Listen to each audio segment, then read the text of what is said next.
کہ ہوٹلوں میں جو آج کل رش ہو رہا ہے کھانا کے کا، اس میں یہ نہیں پتہ کہ ان کا کچن کے اندر یہ کون سا تیل استعمال کرتے ہیں، کیا ان کے کچن میں صفائیاں ہیں یا نہیں ہیں، یہ اس کی کس کی ذمہ داری ہے؟ یہ ذمہ داری تو ایک ادارے کی ہے نا، ادارہ فوڈ اتھارٹی ہے، اس کا کبھی بھی یہ نہیں دیکھا کہ کسی ہوٹل کو انہوں نے سیل کیا ہو، نہ کہ اس معاملات کے اندر کہ یہ ملاوٹ کر رہے ہیں یا تیل صحیح نہیں ہے۔ پھر دودھ جو ہے دودھ کیمیکل والا ہے، اتنے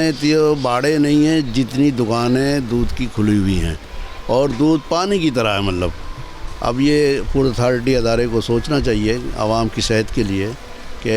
ہمارے بھی کوئی ذمہ داری ہے یا نہیں ہے۔ دیکھیں بات یہ ہے کہ اس وقت جو سکھر شہر کی صورتحال ہے، اس میں فوڈ اتھارٹی نام کی کوئی چیز ہی نہیں ہے، جبکہ سندھ حکومت اس فوڈ اتھارٹی پہ خطیر رقم خرچ کر رہی ہے۔ سکھر میں آپ دودھ دیکھیں 99% کیمیکل ملا دودھ جو ہے پورے شہر کے اندر دکانیں چلا رہی ہیں، اور اسی دودھ سے جو ہے عوام چائے پی رہے ہیں، جس کی وجہ سے بیماریوں کی وبا پھیلی ہوئی ہے۔ کوئی پرسان حال نہیں ہے۔ آیا میں سندھ گورنمنٹ سے سوال کرتا ہوں کہ جس فوڈ اتھارٹی پر اتنی خطیر رقم خرچ کی جا رہی ہے، اس کا بنانے کا فائدہ کیا ہے؟ پنجاب کی فوڈ اتھارٹیاں کام کر رہی ہیں، پر سندھ کی فوڈ اتھارٹیاں کر کیا رہی ہیں؟ یہاں آپ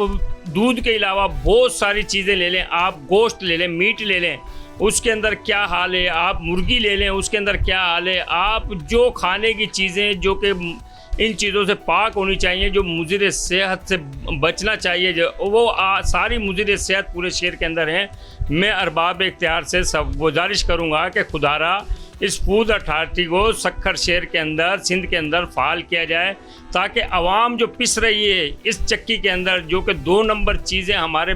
جو مارکیٹ کے اندر آ چکی ہیں، اس کے اوپر ڈور ٹو ڈور جا کر چیک اینڈ بیلنس ہو، اور یہ جو 2 نمبر کیمیکل ملا دودھ جو بازار کے اندر تقسیم ہو رہا ہے، اس کو فل فور بند کیا جائے۔ جو بھی چیز کیمیکل ملی ہوئی، جو چیز جو ہے اپنے کھانے پینے سے ریلیٹیو ہے، ان سب کو جو ہے چیک کر کے اگر کہیں کوئی 2 نمبری ثابت ہو، اس کے اوپر بھاری جرمانے اور اس کو سیل کیا جائے۔ فوڈ کنٹرول اتھارٹی کا کوئی شخص، یہ سندھ کے تیسرے بڑے سکھر شہر سے میں بات کر رہا ہوں، ہمیں آج تک کوئی نہیں نظر آیا۔ آخر وہ لوگ کس چیز کی تنخواہیں لیتے ہیں، یا ان کو نوازنے کے لیے ڈپارٹمنٹ بنا ہے؟ ہم اب بھی سندھ گورنمنٹ اور وزیر اعلیٰ سندھ سے یہ التماس کریں گے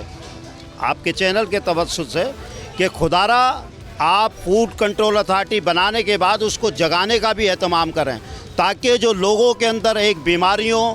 کا کیریئر بن چکا ہے، یہ سارا گندگی جو کہ شربت، چائے اور دیگر ہوٹلوں میں جا کر وہ چیک کریں کہ آیا ان کا صحت سے ریلیٹڈ کوئی خطرناک کام تو نہیں ہے، لیکن کوئی وجود ہی نہیں ہے، صرف تنخواہوں کے لیے ادارہ بنا دیا گیا ہے یا نوازنے۔ سبسکرائب کریں اور بیل دبائیں تاکہ کوئی خبر رہ نہ جائے۔